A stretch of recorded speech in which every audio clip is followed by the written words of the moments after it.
Inovação e propriedade intelectual contribuem de maneira importante para uma economia circular mais responsável e sustentável. Essa tarefa é de todos nós e, para isso, apostamos na ABPI. A gestão de Luiz Edgar Montauri Pimenta à frente da ABPI nos últimos 4 anos colocou nossa associação na linha de frente dessas transformações. E sócios de nosso escritório contribuíram em comissões importantes. Estamos vibrando com esse congresso, onde esses temas serão debatidos, e continuaremos nessa trilha, contribuindo sempre com a nossa ABPI. Contem conosco.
Inovação e propriedade intelectual contribuem de maneira importante para uma economia circular mais responsável e sustentável.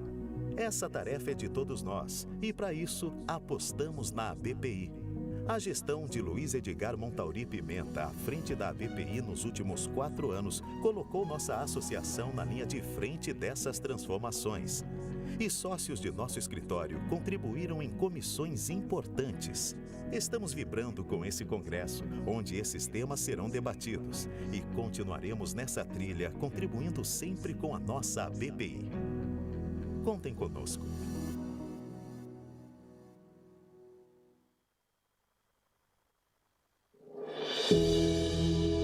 We are in the beginning of a mass extinction, and all you can talk about is money and fairy tales of eternal economic growth. How dare you!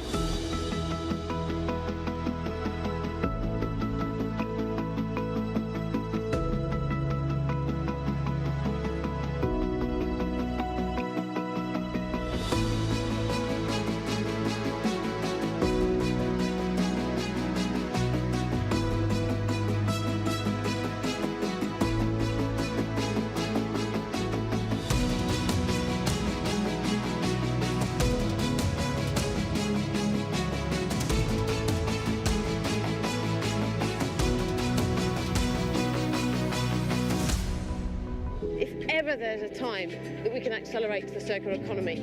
We really do believe it's now.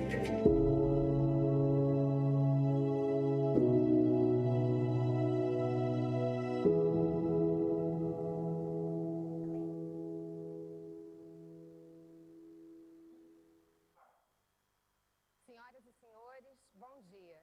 A Associação Brasileira da Propriedade Intelectual tem a satisfação de dar início à cerimônia de seu 41º Congresso Internacional da Propriedade Intelectual, novamente de maneira remota, como os tempos difíceis continuam a exigir. Um formato que, na realidade, se mostrou bastante inclusivo e nos surpreendeu positivamente.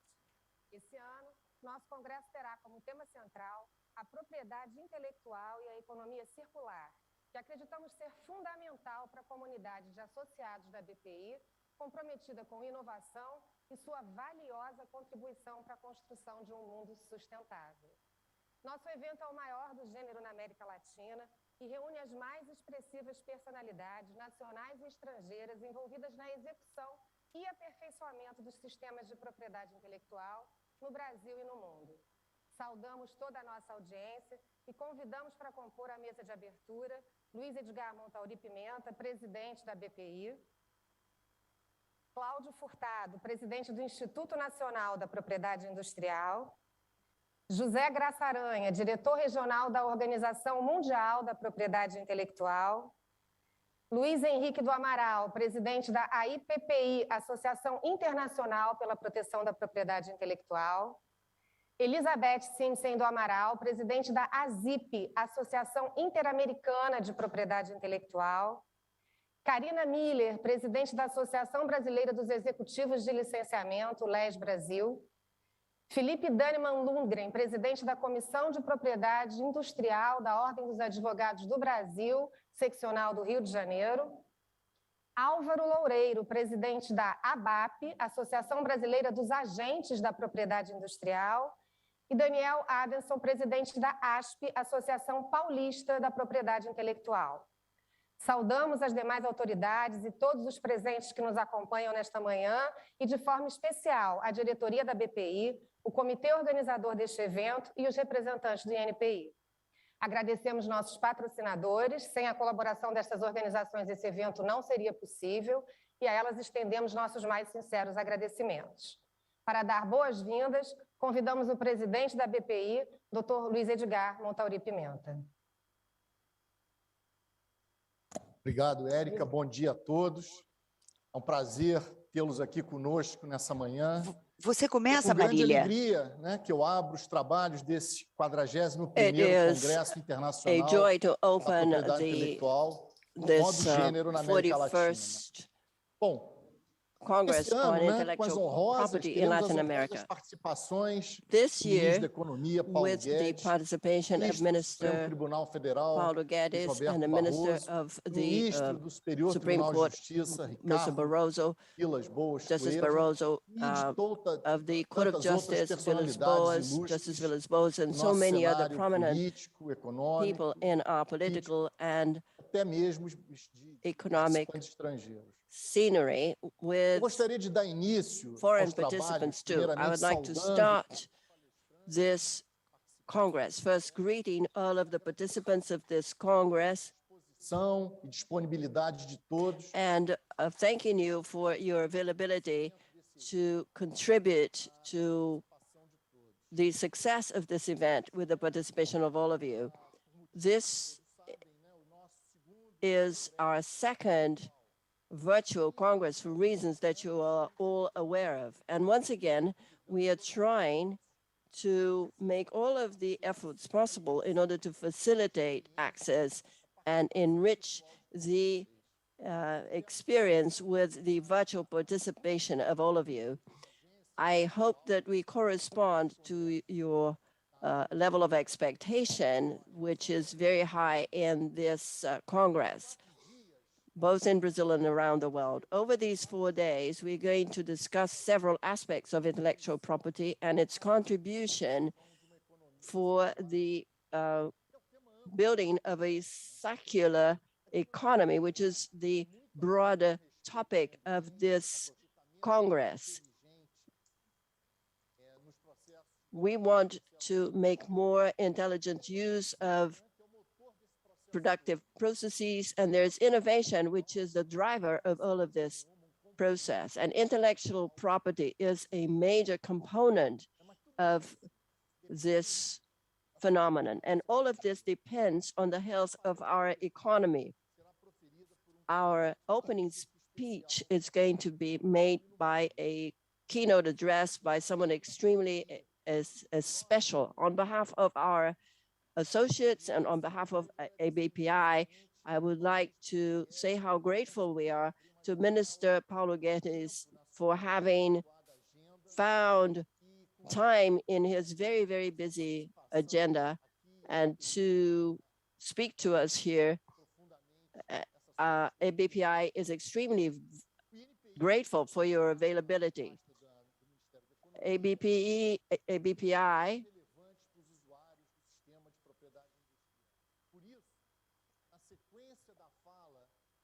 after the minister speaks, the president of ABPI, Claudio Furtado, is going to present the many challenges and achievements in managing ABPI. This morning, we will also have a panel about patents and details, and I'd like to explain that ABPI has forwarded to the Ministry of Finance an open letter expressing its concern about the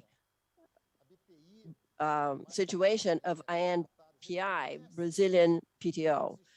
We acknowledge the major efforts of ANPI to overcome its hardships, but we stress that the system still lags too much for examining patents when compared to its counterparts around the world.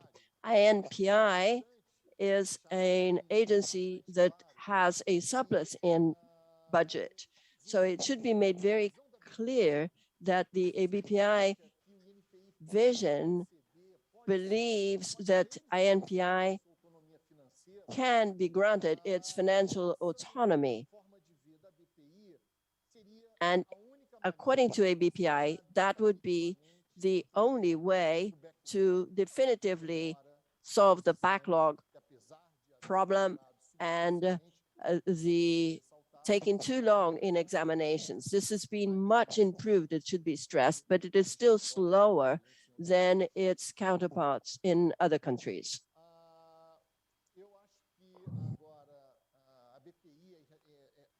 ABPI has always been a partner and of ANPI, and we have to believe in the improvement of its management, and we fight for the independence, budget independence of ANPI. We will have a debate about what is new in this environment, legal issues that are directly linked to IP will be dealt with. Of course, beside discussions on the environment, there will also be a discussion on diversity and inclusion. This is a topic that is increasingly dear to Brazilian society, and it is also a major component of the sustainable objective agenda of the United Nations. The networking session will be based on this discussion. There will be 4 plenaries, 20 table topics in our program. A todos excelente congresso e que aproveitem muito. Please do enjoy this Congress. Thank you very much, and I give the floor back to Erica Denise. Thank you very much, Mr. President Pimenta. We are also grateful for the presence of all of those who have been here in our opening session, and please remain connected as you are until the end of the plenary of this morning. Next on the agenda, we invite His Excellency Paulo Guedes, Minister of State of Finance, for his speech. You have the floor, sir. Good morning to all of you. It is a pleasure to be here speaking to such a decisive and important topic for the future of Brazilian economy at a time when there is a lot of uncertainty about the future. First of all, I would like to send this message that the fundamentals of Brazilian economy are improving and have been improving substantially. There's still improvement. We decreased the fiscal deficit from 2 to 1% on the first year of this administration when we were hit by the pandemic. The pandemic pushed this primary deficit upwards strongly, and Brazil was one of the countries that responded very quickly to the impact, the economic impact of the pandemic wave. And our deficit took a leap from 1% to 10.5% of the GDP, what we call primary deficit, thus showing the government's decision of saving lives and protecting jobs. During this first wave, the first impact that the pandemic had on Brazilian economy, there was a lot of fear and uncertainty and fear that the economy would go into a depression. Some economists were foreseeing a 10% drop based on the IMF forecast of 9.7%. But what we saw was precisely the opposite. The UK went down 9.7%, Italy went down 8.7%, France 7.6%, Germany 5.6%, Japan dropped 4.5%, and Brazil dropped 4.1%. So the Brazilian economy managed to absorb the shock of the crisis by dropping less and coming back more quickly than most of the economies around the world. We came back on a V-shaped pattern, as I had predicted, and very strongly so. And it created more than 1 million jobs over the first 4 months of last year, and another 1.5 million jobs on the first 6 months of this year. Last year, 2020, was the first time when the Brazilian economy went into a recession, actually the deepest of all. The GDP went down 4.1%, but it created jobs in the formal economy. In 2015, the GDP went down 3.5% in a self-imposed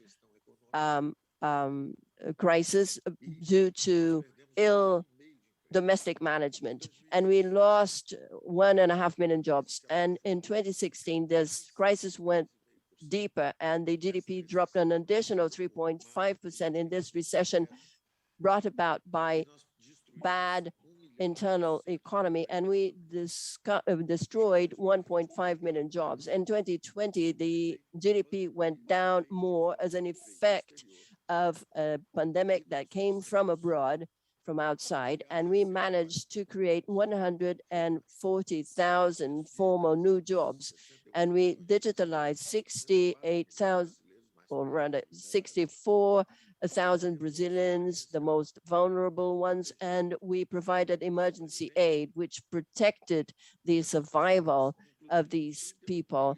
And of the 38 million invisible Brazilians who were in the informal market as a result of the most cruel tax the world knows about, which is the payroll tax.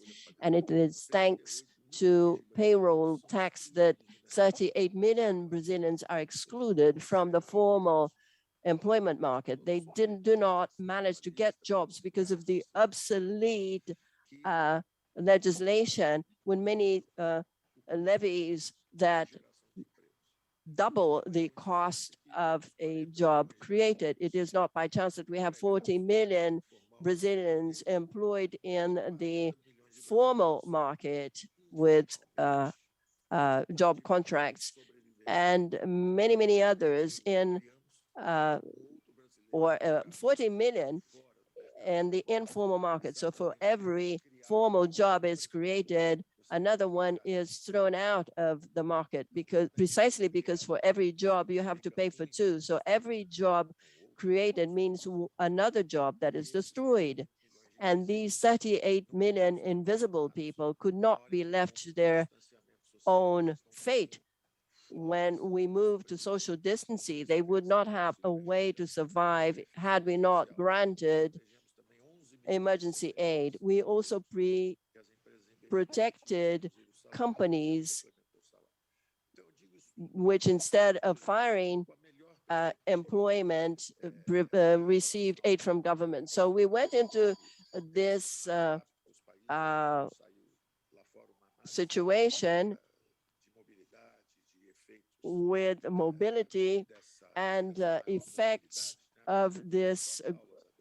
I mean, we're going back to classes now, children, and the service economy is starting to move again. Brazil, once again, according to an Oxford University research on the papers today, saying that Brazil is way ahead of Latin America in economic recovery. So Brazil went into this year with a very simple motto: mass vaccination, safe return to jobs, to offices, and creating jobs and income.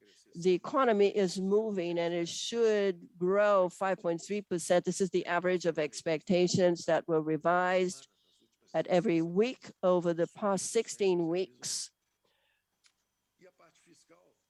And the fiscal side is still under control. The deficit moved out of 1%. It was 2% in 2019 when we first took office. We brought it down to 1% the following year. In 2020, it went up to 10.5%. And this year, it goes back to 1.7%. It is the only economy around the world which is performing the structural reforms it should, at the same time that it is fighting the pandemic. So I am grateful to the president for the support to this program. I am grateful to the Congress for the reforms they have passed. And we have gone into this year just after the election of the Speaker of the House and the President of the Senate by making structuring reforms in a major way. And the independent central bank or Brazilian Treasury, in order to prevent the temporary high of prices from becoming a permanent one, fiscal assets in order to block excesses of any Brazilian state or unit of the federation by blocking expenses when they grow too quickly. Natural gas, the regulatory framework on the legislation on natural gas so that we can finally have a shock of inexpensive economy. It's a transition to clean energy from oil to natural gas, and lastly to eolic and wind, solar, and nuclear energy. But in wind and solar, Brazil already has about 11% of its energy matrix. So we're making big strides towards green economy and the cleanest energy matrix around the world. So with these reforms, Brazil, until 40 or 50 days ago, had an expectation that Brazil, as opposed to what many people said, many people that were skeptic about the possibility of Brazil coming back on a V-shaped resumption.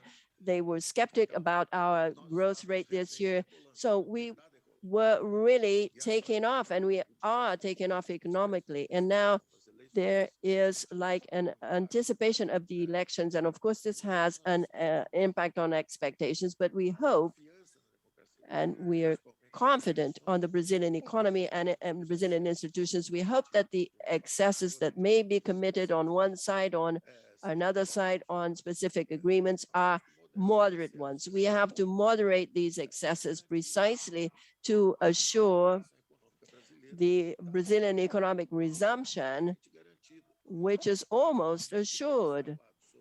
A lot has been said about the deficit and fiscal issues, but actually the fundamentals still point out to the fact that we are doing the right job. The deficit that leapt to 10.5% of the GDP. To recap, we moved out of 2% in the first year. We went down to 1% in the first year of the administration. We went up to 10.5% of GDP in fighting the pandemic. And this year, we have fallen back down to 1.7%. And the expectation is that next year we have 0.3%. So deficit is almost over. So today, there is no basis from the economic point of view, strictly speaking, to say that Brazil is losing control. It's precisely the opposite. Brazil went through the greatest depression and financial crisis of modern times and recovered in record time. We went back to growing. We are reformulating our regulatory frameworks, natural gas, privatization of the post service and the Brazilian Electricity Agency. And so sanitation, when you do all this at the same time, private markets react very quickly. And you saw that in Maceió, 2 billion of investment, and then in Rio de Janeiro with SEDAI, 20 million granted and 30 billion investment in the privatization of the water agency of Rio de Janeiro. So there is a big investment in sanitation precisely to cater for 100 million Brazilians who do not have running water and sewage services available. This is one of the problems that facilitate the dissemination of diseases against the health of the Brazilian people. So we see the importance of the economic factor and the strength of the economic resumption against the challenge. And this anticipation of elections, of course, harms and creates a lot of noise. But I reinstate our trust in our institutions, in the presidency of the Republic, the Supreme Court, the House and the Senate. And we believe that the eventual excesses of some actors will not turn into taking institutions astray. So these words I am saying to reassure all of you. I know that this environment that we now go into intellectual property. This is an environment of dedicated, highly intellectually sophisticated people. Many businessmen, lawyers involved in this activity make up one of the decisive activities for our future. So going into intellectual property proper, 80% of the market value of S&P 500 is in intangible assets, the largest exchange in the world. I always say that economic growth comes from the accumulation of production factors, which are labor, capital, accumulation of labor, accumulation of capital, technology, which is what qualifies the accumulation of capital. You can accumulate capital in the shape of a football stadium. For instance, you take a lot of cement and you build one. This is an accumulation of capital that helps the service sector. But in any case, it is a low value-added creation industry. But if you add technology, it becomes a very high value-added capital, just like education and labor force. Absorbing labor force, even if they are not very qualified, helps the GDP to grow. But if you have high education, the GDP goes a lot more quickly, and so does per capita income, because productivity of workers and their wage go up, the competitivity of companies, as well as the wealth in a nation. So we have to be mindful of these qualitative values. But in terms of quantitative labor and capital, I mean, we go into intellectual property and knowledge, and this reference is an important one. 80% of the market value of S&P 500, which is the main exchange in the United States, is in intangible assets. And intellectual property is an intangible asset that implies the domination of technology and high value added goods, which also assures you, should you have a good protection system to intellectual property, you assure the return on investment for patent holders, and you create an ecosystem of innovation by paying back investors in this fundamental activity of increasing the technology pull in the market. So this is part of the business environment, and it should attract more capital to companies, risk capital for a technological innovation. This also leads to an increase of investment in R&D in companies, and you thus produce companies that are more competitive. The institutional regime that protects the knowledge economy is a decisive one for the future. And there were recent discussions about vaccination, and the best system is always that of protecting investments. And you see that the West, in less than a year, was managed to produce a vaccine from or against a virus that came from a different region with high effectiveness, thanks to this tradition of patent registration and intellectual property tradition. Even if in emergencies, as is the case now, you may encourage voluntary licensing. Brazil still does not resort to intellectual property as a tool for competitive innovation. More than 78% of the patents filed in Brazil belong to non-resident holders. We have R&D research, and we have not been able to turn this knowledge into patents. Conceptual knowledge turned into effective property based on productive processes. We haven't done that yet. Our scientific production are more part of foreign properties than Brazilian ones. We have not been able to profit from the contributions we have made, even to vaccines. We have the Oswaldo Cruz Foundation, which is the Brazilian equivalent of, say, the Pasteur Institute, and we have to be very mindful of the production of local knowledge. We have typical Brazilian products that could have exclusive rights with high value added that could be protected as geographic indications of origin. We have very few such registrations registered abroad.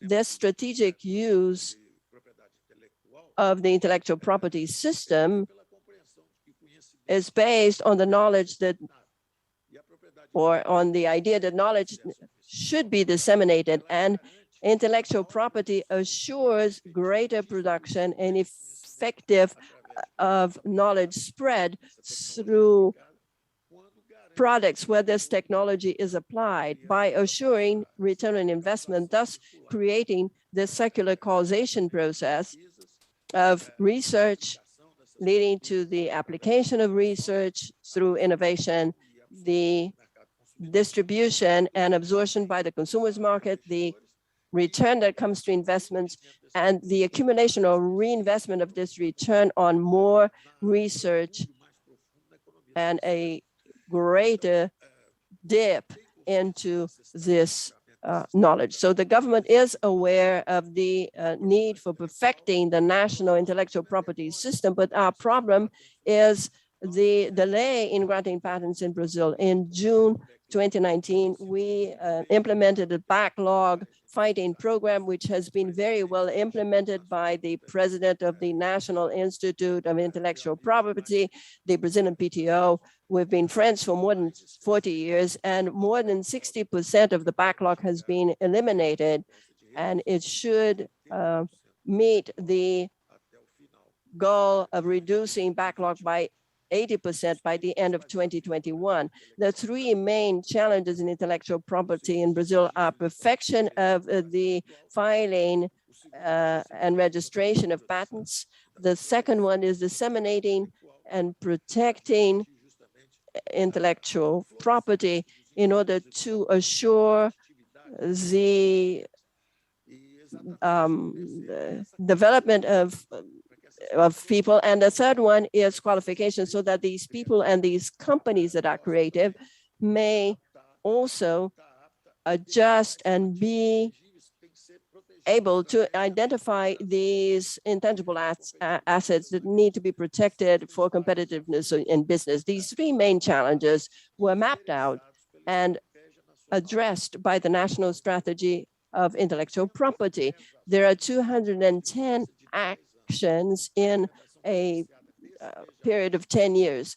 It was started in August this year with a strategic plan, and there are 49 actions that are being implemented concretely. And the greater objective of this National Strategy of Intellectual Property Protection is precisely to assure the development of protection to creativity, innovation, and business in the knowledge economy by increasing companies' competitiveness and the productivity of Brazilian workers through innovation. The main goals are intensive productive sectors, and in GDP, they should exceed 30%. So the Brazilian economy of knowledge should be higher than 30% of GDP. And the second the goal is companies that use innovation should be as high as 80%. And Brazil should finally be one of the 10 companies with the largest number of filings of intellectual property rights. So I would like to leave you with my wishes of a very productive Congress and to reinstate our commitment with knowledge economy, with the protection of intellectual property, the right to protecting intellectual property. This is a commitment we made. There was this whole movement for breaking patents. Nations around the world were talking about breaking patents, and we always were for voluntary licensing. If it was a dramatic situation, we should spread our knowledge around the world, but it should be the exception that strengthens the rule. The rule is the production for intellectual property. So you have this commitment on the part of our administration. We believe in the future of Brazilian economy. It will be, of course, much better should this rule be at the basis, with the vision of the importance of knowledge in economic development. And secondly, the importance of the production of intellectual property for the development of knowledge economy. I wish you all a very good day, productive work, and see you next time. We would like to thank Minister Paulo Guedes very much for his participation. Thank you very much. Now I will give the floor to Professor Cláudio Villar Furtado from ANPI, who will speak about the challenges and the management of ANPI.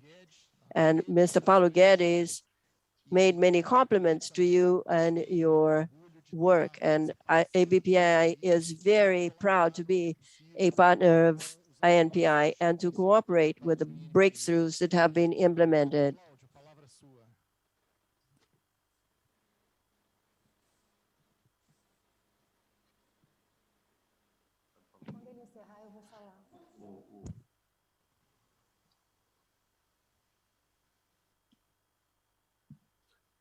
Acredito que estejam me ouvindo agora. I believe you can hear me now. Cumprimentar e agradecer ao presidente Luiz Montauri, I would like to thank President Dr. Montauri, os meus cumprimentos aos demais presidentes de and through him, I would like to greet the presidents of other agencies present here, the regional director, José Graça Aranha,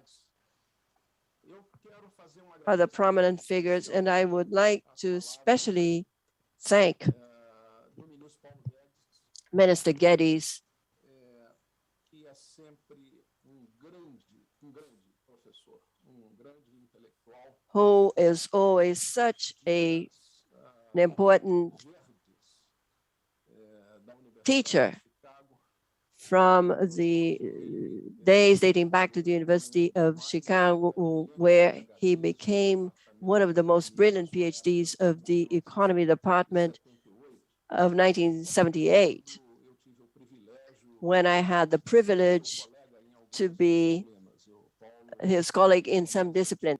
do que eu, academicamente falando, ele é mais novo do que eu, em idade cronológica. I was there with him in some of the subjects in some of the classes. So we had the privilege of being together Aquilo que eu, às vezes, denomino como a guerra in do Vietnã, what I sometimes call the Vietnam War, de doutorado em economia e em finanças da which is the program, the PhD program in finance of também aqui Chicago University. I would also like to express my gratitude to the Special Secretary Carlos da Costa, who was the person who com a transmissão do convite para assumir granted me the invitation to take up a challenge which was completely unknown to me.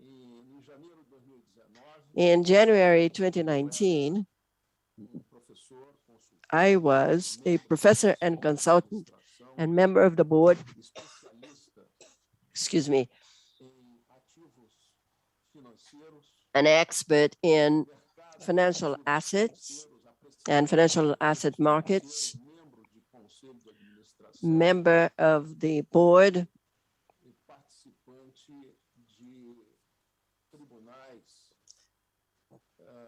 participant of arbitration courts. de fazer parte I had the chance of being part of some important de propriedade decisions in terms of intelectual era completamente shareholding distinto. properties, but the world of intellectual property was completely alien to my experience. Como eu sou também especialista em private equity venture capital, portanto eu estava muito envolvido com os ecossistemas. As I am also a private equity expert, and I was very much involved with the innovation movement in Brazil, Minister Guedes and Secretary da Costa believed that I could accomplish this mission. And I have said publicly several times that I was very scared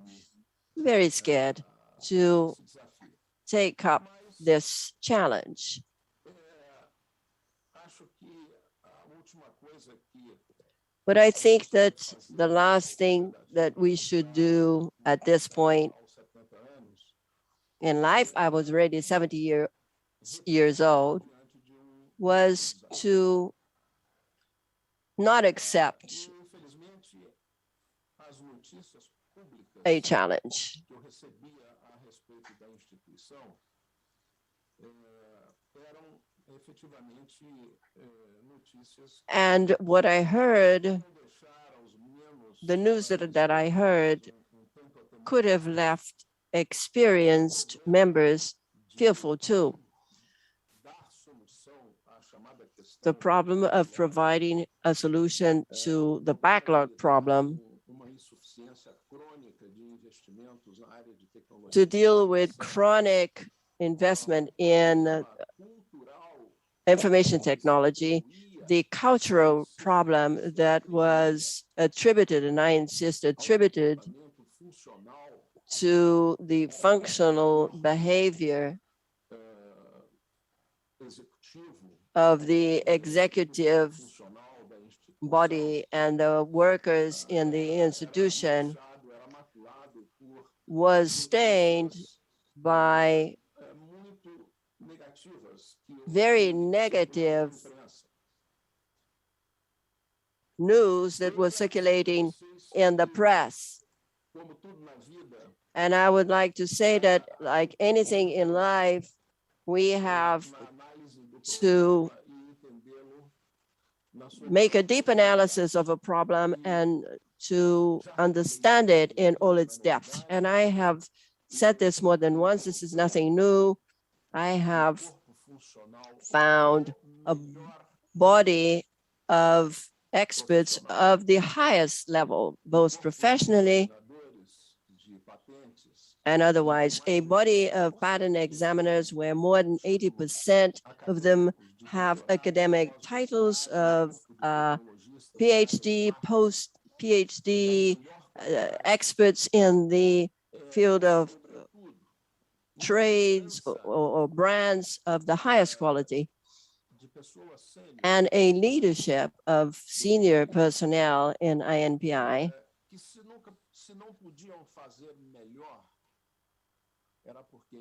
who could not have done better than they were doing because they were facing an outside situation of opposition to the fundamental concept of what the granting of these rights is. Rights that this agency considered to be so relevant to Brazilian development. And I would like to say that it is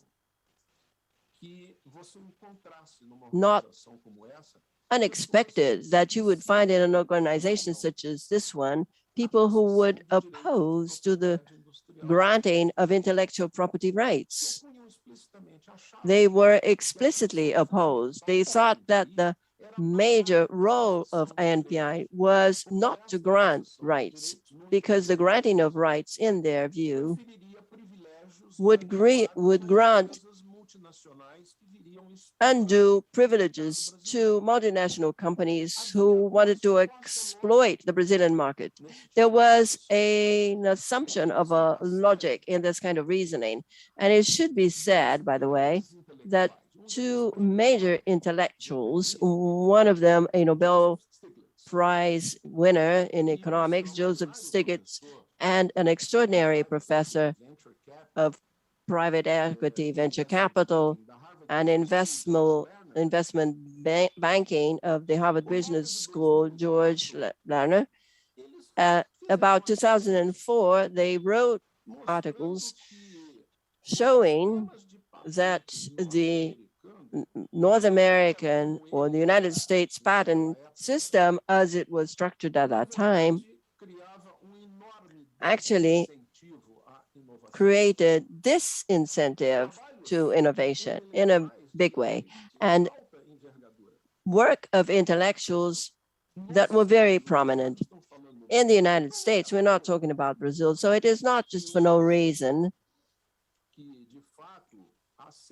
that Brazil, who was granted access to the international system, TRIPS, and approved its industrial law in 1996, 1997, the law in force, as an independent economy, as an economy that had chronic deficits in the balance of payments. It was only natural that it would be very concerned about market domination and the maintenance of exclusiveness in its market, exclusiveness that many people still call a monopoly, unduly so. The right of exclusiveness is not the guarantee of a monopoly. It may be, but it is not in principle. Que num país nessas condições, nós tivéssemos uma reação in a country like this, it would be a natural reaction against the introduction of a system of intellectual protection, which is now praised by our Minister Geddes, who spoke just a moment ago. So firstly, I'd like to say that there was a need for reinterpreting the property system according to the version of the 21st century of this. We needed to reinterpret this in the light of what is going on around the world about the evolution of that system. And like everything else in history, the settlement of disputes and the different currents of concern and the ways in which these interpretations are resolved in the international arena are very far away from historical phenomena of dispute settlement. I often refer to the historical phenomenon of the sad moment in Brazilian history when a British ship that grounded along the coast of Santa Catarina was pillaged by members of the population. And the British government was demanding compensation from the Brazilian imperial government, equivalent to the value of what was taken away. And what was the dispute settlement mechanism? The British Navy stationed in Rio de Janeiro could just seize Brazilian ships and take away the cargo as a means of compensation. This dispute resolution mechanism changed in time, and this also applies to intellectual property. This institutional evolution to a world where the parties sit down at a table to talk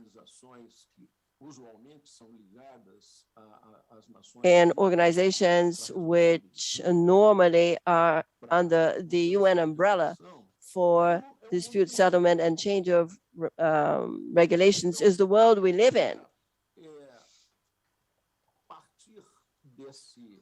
So I wanted to start from this point, to begin with this starting point, something we were all scared of.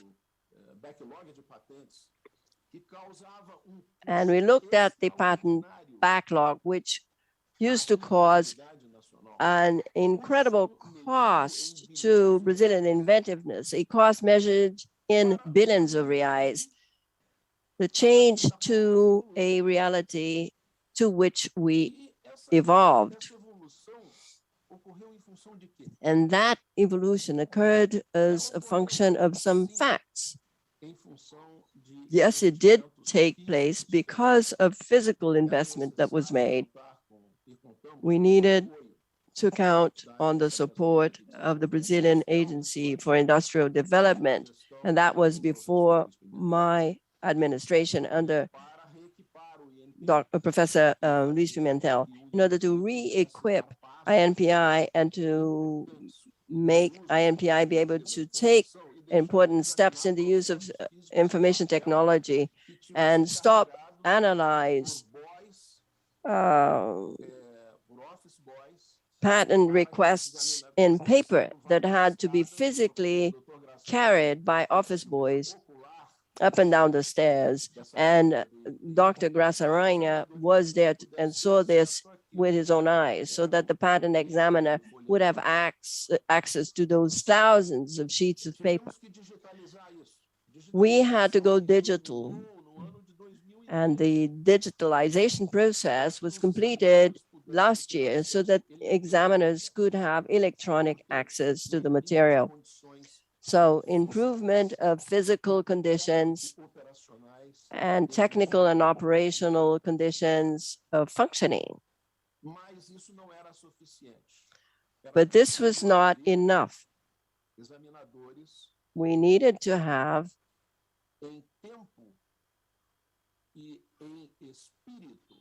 examiners who had an availability of time and frame of mind to face up to this mission. And then the most important factor in this transformation, that was the ability to lead. And I was fortunate enough to find an executive team of the highest quality, all of them with PhDs, with a very patriotic spirit and major commitment with Brazilian society. And by means of their communication and their personal example of the way they worked and their strict work, managed to convey to those they led the need to be successful. And today, Minister Guedes mentioned here the numbers. 65% of the patent backlog out of a goal of 80% has been completed in technical opinions and decisions. And the remaining percentage to the 80 will be completed by the end of the year. We had first aimed for 31st or 31st of July, and we didn't manage because of the pandemic and the way of working that we needed to implement in ANPI as of March 13 last year. So I am proud to say to you that the work of managing ANPI is especially one of leadership commitment and leadership in various areas. We talk a lot about patent backlog, but we forget that in 2019, ANPI was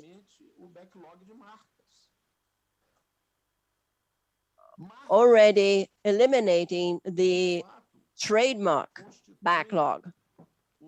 Trademarks and brands are perhaps the most important asset in ANPI in economic terms, in terms of contribution to ANPI income. And it is probably the most important asset from the point of view of accessibility to the world of intellectual property, because it is the first asset that any entrepreneur seeks in order to create its business identity, to create its name, to show off in the market. With a symbol of quality and as a symbol of ease of use, as a symbol of business integrity that that product or service stands for.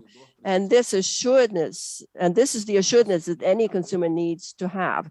It is not for no reason that today at ANPI, we are sent 360,000 filings for trademarks. In China, this number is 7 million.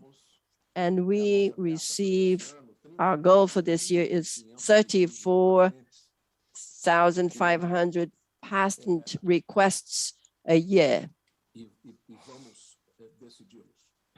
And we will decide upon all of those. This year, it should be said that in the first 6 months of the year,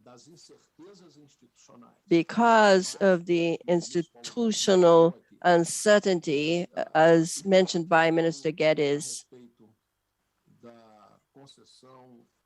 the mandatory concession of patents in what we call breaking patents or compulsory licensing. And because of the discussion of constitutionality, Article 40, that has been taken up to the Brazilian Supreme Court, which could also have been resolved within Congress by revising the model of extension of deadlines that was set up in 1996. These two factors created institutional uncertainty, which made us to achieve the goal of foreign filings only at the level of 75% of what we plan to receive in these first 6 months. So you can see the importance of institutional rules for filing and concession of rights of intellectual property. But something that Minister Guedes perhaps did not pay attention to is that for the first time, we are aspiring to receive 9,000 requests of Brazilian patents, and they're not utility models. They are requests for invention.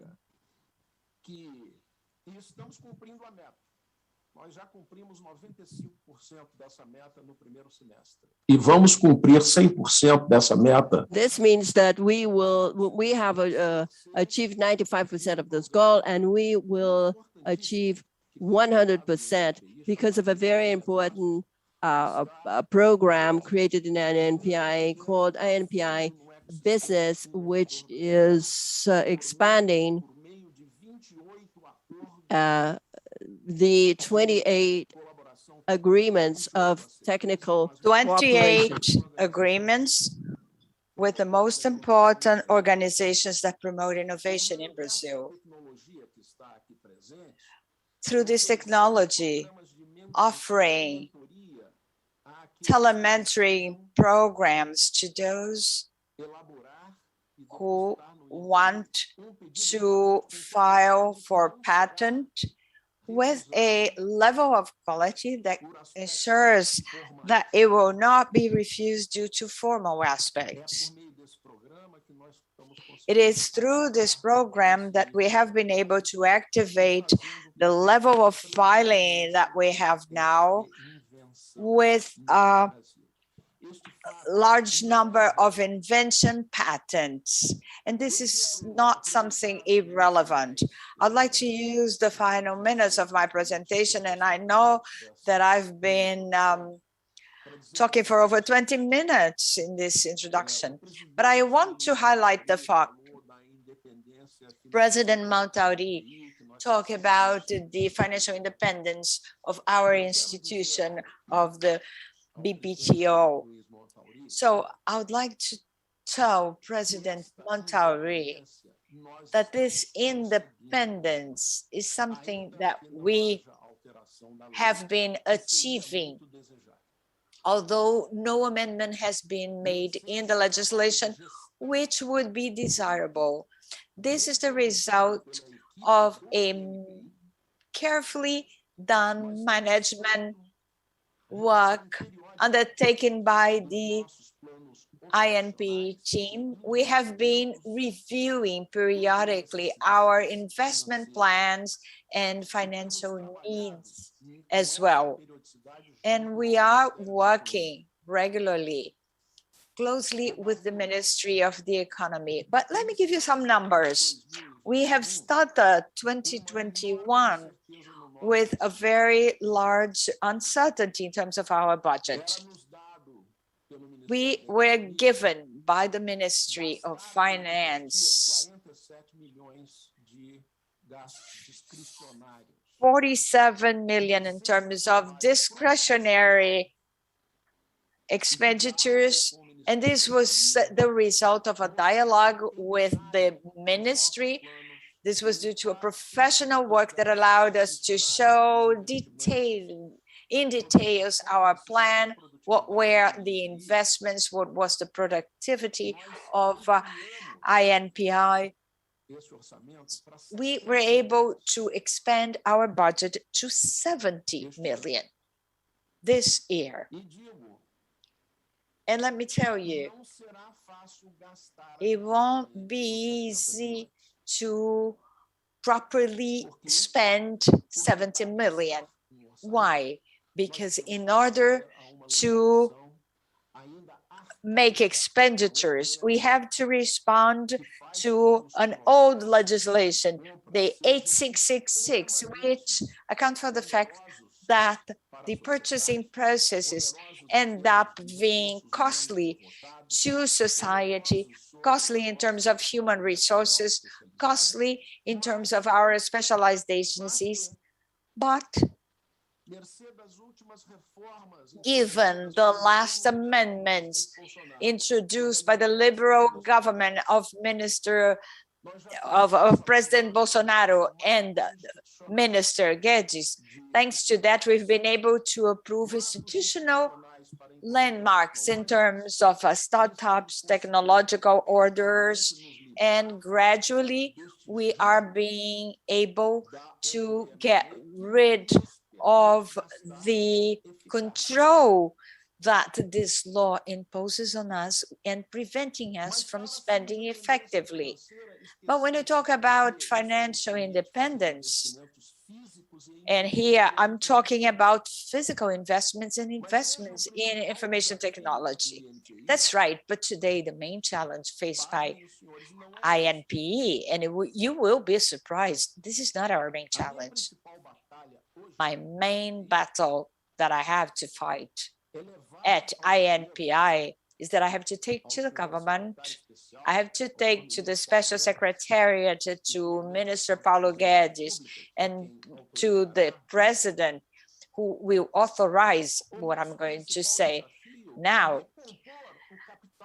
And going back, our major challenge is to be able to reorganize our human capital, because since 2014, in which we had 210 professionals, both in the areas of patent and in the area of technology, we had 210 professionals at that time. But after that, we've lost more than 370 due to retirement, due to VEST, due to transfer.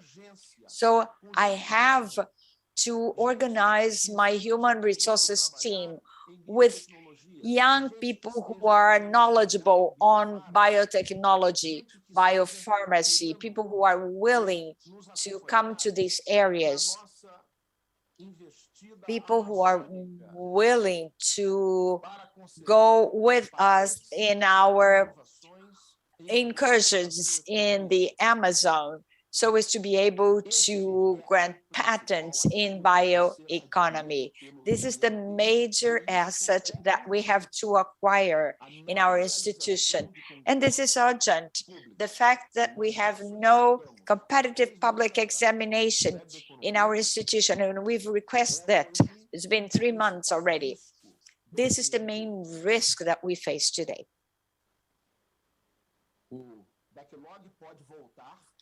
Backlog may come back as a problem, and then trademark decisions will face restrictions.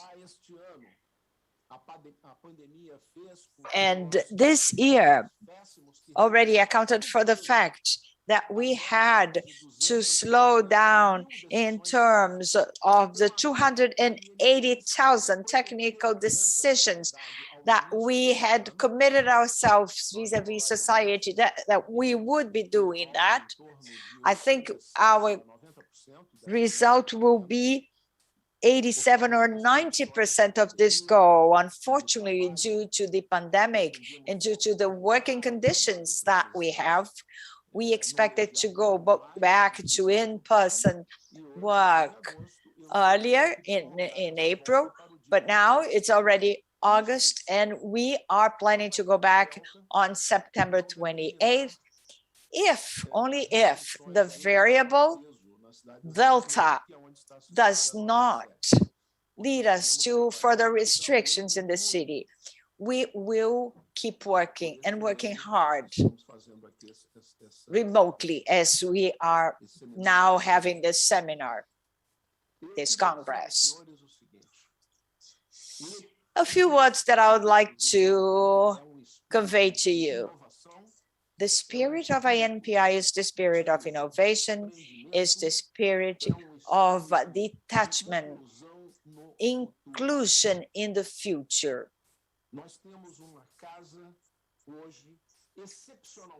We have an organization that is fully devoted to this spirit. We have coined certain words that define our goals. Our goals are very difficult to be reached, but we are going to work very hard. All our commercial goals in terms of filing will be met properly. And when I say that they will be properly met, I am referring to 85% of what has been planned. And in certain cases, we have already exceeded in terms of trademarks filings. We have reached the level of 103%. We are lagging behind in terms of technical decisions, but our associates in the trademark area are committed to do the utmost in order to reach what had been planned earlier in this year. I have a presentation on 5 areas, and I don't want to take much more of your time here. We have many achievements in terms of partnerships or clients. These are some of the major areas that I'm talking about. So we have businesses in which we had major achievements as well. We also have important commitments pertaining information and education. We have an entity, an academy that is being reshaped to work in order to reposition ANPI in terms of e-businesses. We have very qualified employees, but we want work done not only in terms of public policies, but also intellectual property, innovation, and businesses. We also have an area of awareness. Our team was so brilliant that they were able to put together a video on the achievements of ANPI. So I will allow this video, which was done internally by our people. We did not hire an international marketing agency to do that. It was our own people who did it. And at the end of my presentation, you will be able to see. I would like to ask you, please, to bear with me for another 4 minutes so that we can watch the video. And finally, I want to tell Minister Guedes that out of these 7 areas that were mentioned here, and he talked about the approval given by the president to this plan with 49 initiatives and 210 actions subdivided in 7 areas. INPI from the present and from the future is responsible for 7 of these areas, is directly responsible. The 7th area, which is related to piracy, fighting piracy, is led by the Ministry of Justice. There is a commission, there is a national council on the fight against piracy, led by Colonel Vargas. And we've been working together so as to provide information on data, access to our database in terms of products. So I would like to tell you that we are ready for that. I insist that you bear with us for another minute and watch the video. And this video is a way of showing how committed we are to this vision of having a 21st century patent and trade office. I would like to thank once again the organizers of this Congress, and I address particularly President Montauri. It was a great opportunity to talk to all of us. I wish you all a very fruitful Congress, and please support us politically in our demand for the very significant independence that we need today. We need financial independence. Yes, I am requesting an additional 20 million to invest in technology in the coming year, because the 70 million budget, which was given to us by the Ministry of the Economy, is not enough for the investments needed. And INPI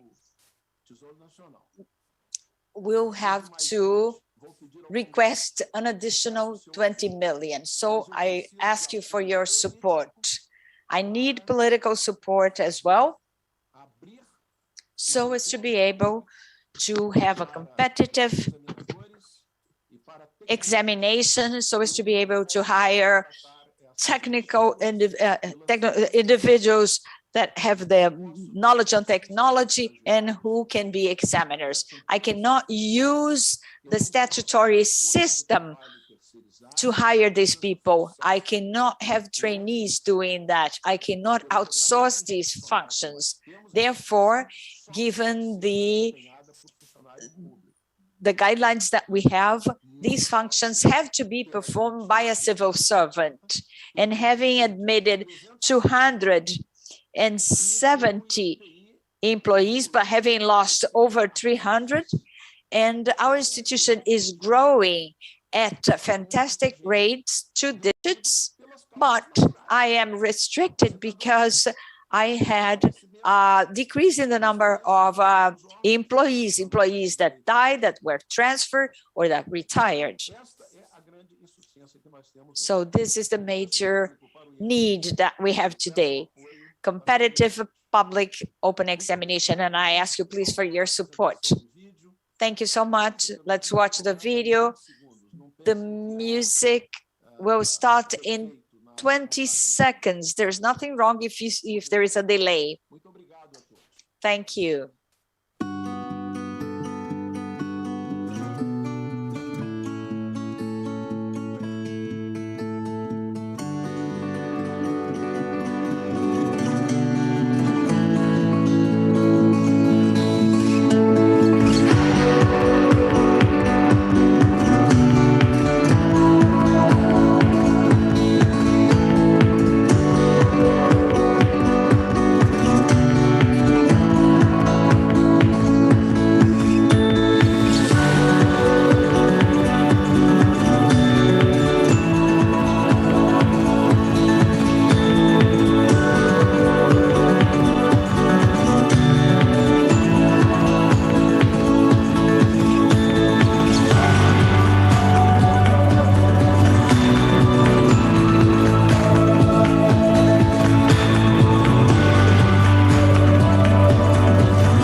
Obrigado, presidente Cláudio Furtado. Muito interessante. Thank you, President Furtado. Your comments are very interesting, as well as information conveyed to us. And we are extremely pleased, given this possibility of investments that are going to be made at INPI, in spite of the number not being extremely high. If it responds to an initial demand of the institution to improve the system, I think this is already a very positive step forward. And another point that I would like to highlight, and I would like to congratulate you for that, is the fact that you are pointing to a possibility of having a situation in which we go back to a backlog of patents, and be assured that you have our full support, because this is something that concerns us closely. I'm going to give the floor to Erica, and then we'll hear Dr. Graça Aranha, the former president of INPI, and now the representative of WIPO in Brazil. I'd like to inform you that the panels 1 and 2 have already started. You can watch it from the beginning. You don't have to miss anything. All the panels and plenary will be made available, so you can watch them anytime in our portals.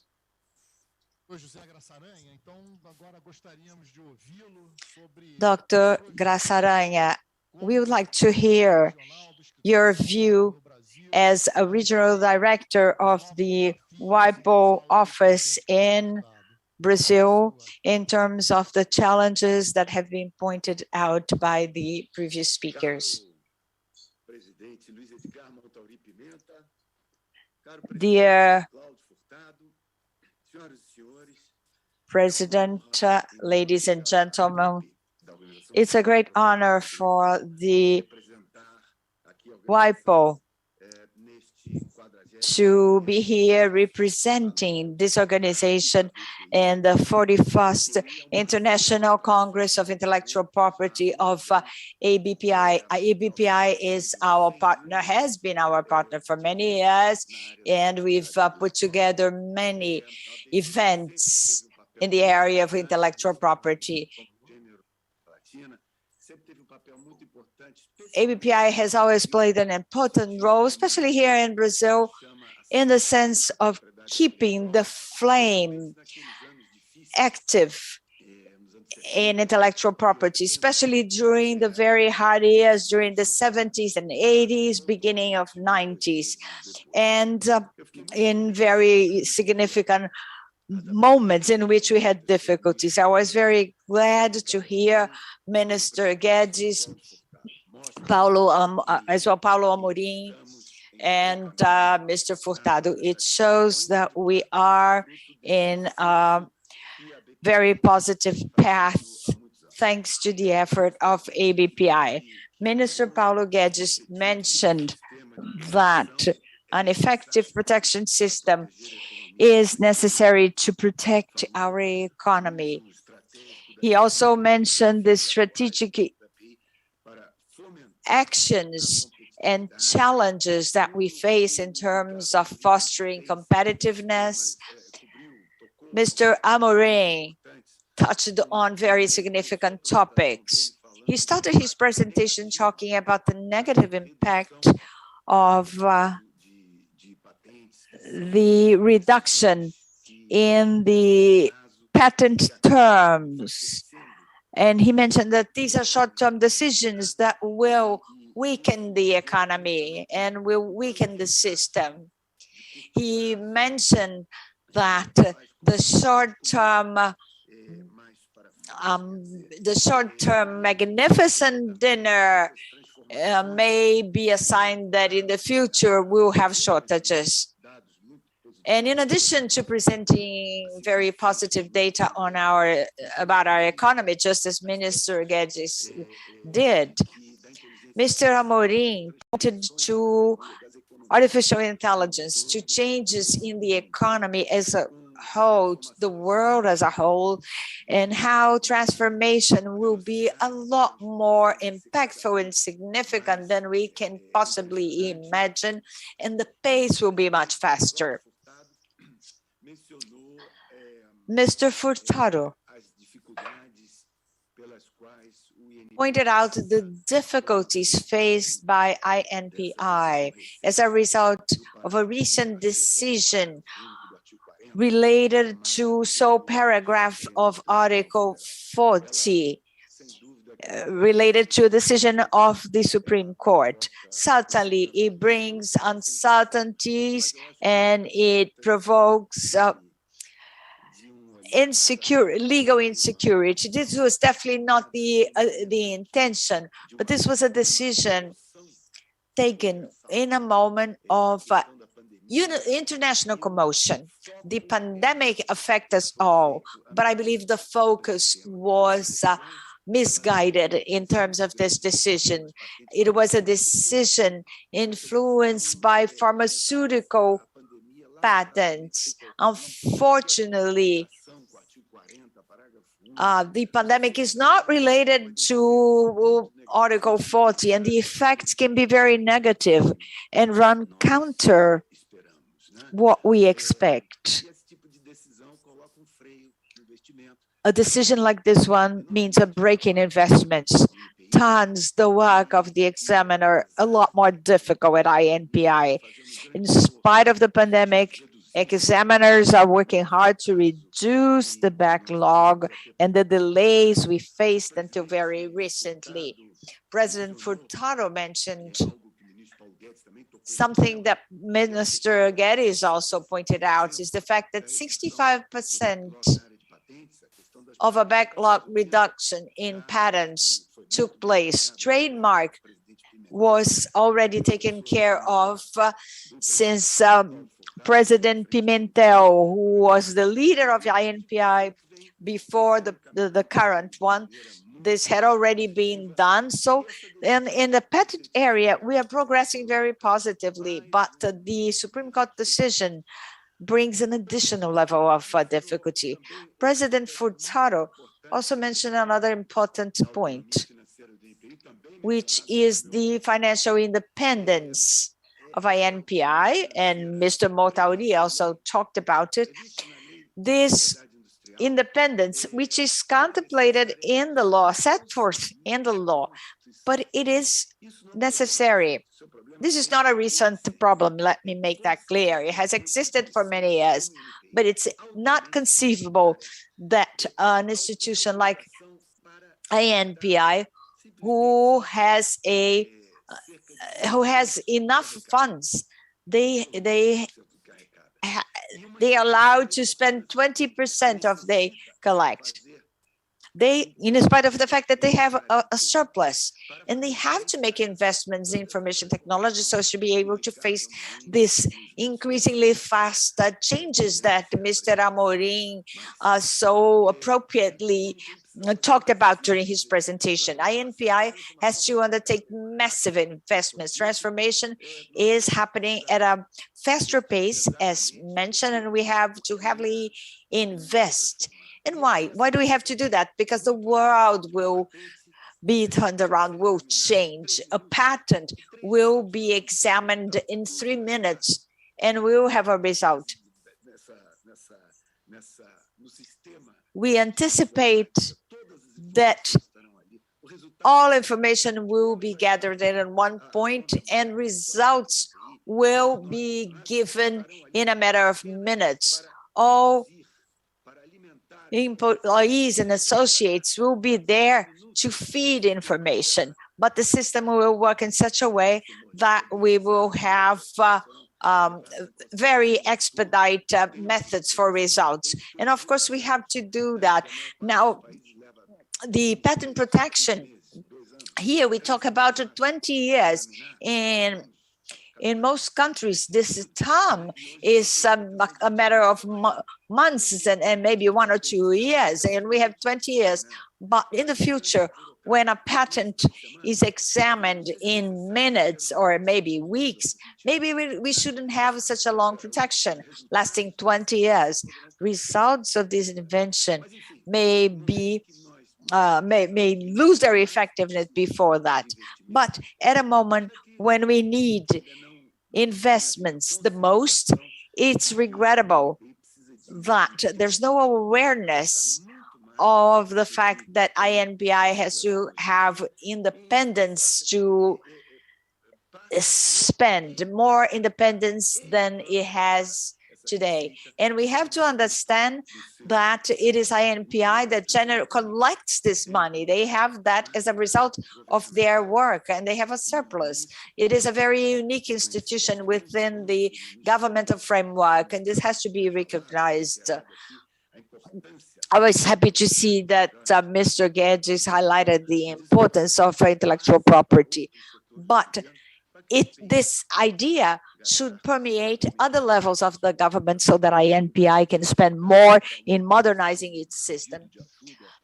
Mr. Furtado talks about a request forwarded to the House, to Congress, to have an additional 20 million. This is very important, but not enough. This is very little compared to what we foresee being needed by ANPI in the next 2 or 3 years. It's an emergency response to the problem today.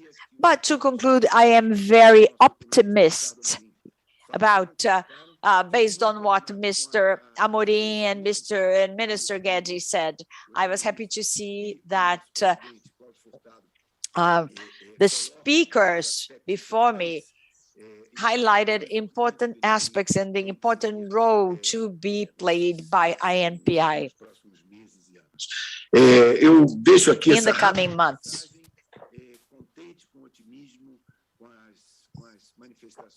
I leave you with these words that I am very happy with the optimistic outlook and the fact that intellectual property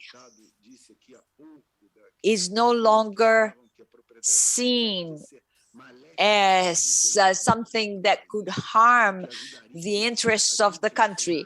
And that was mentioned here by the previous speakers. This is no longer true.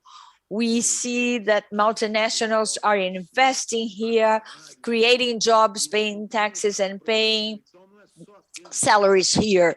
So intellectual property does not benefit only these companies. It benefits most and foremost the domestic industry. The Brazilians will be available. You can watch it anytime, and you can watch it in Portuguese or in English, and you will not miss anything. It will be made available, and you can watch it anytime you want. Once again, we would like to wish you a very successful and fruitful Congress.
you.